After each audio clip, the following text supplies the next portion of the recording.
আমার বুনুদের জন্মদিনের মিনি ব্লগটা তোমাদের সাথে তো শেয়ার করাই হয়নি। তো দেখো আমার বুনুদের জন্মদিন, ওরা কেক কাটছে।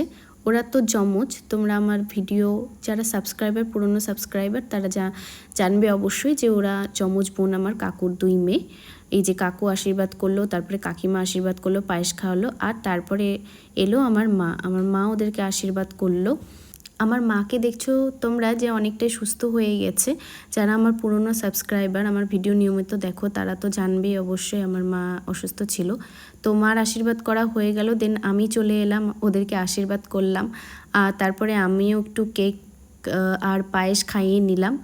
আর যেহেতু আমি ওদের গিফটটা ওদেরকে আগেই দিয়ে দিয়েছিলাম, তার জন্য ওদেরকে শুধু পায়েস খাইয়ে আশীর্বাদ করে একটু হাগ করে নিই। তারপরে পছন্দের খাবার দিয়ে ওদের থালা সাজানো হয়েছিল। সবগুলো রান্না কাকিমা নিজের হাতে একাই করেছিল।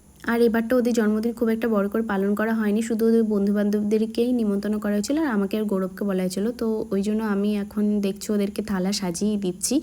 আর ওরাও সবাই একসাথে বন্ধুবান্ধব মিলে ঘরে মেঝেতে খেতে বসে গেছে। আমাদের খাওয়ার ভিডিওটা লাস্টে আর করা হয়নি, তাই এখনকার মতো এইটুকুই। তো চলো, বাই।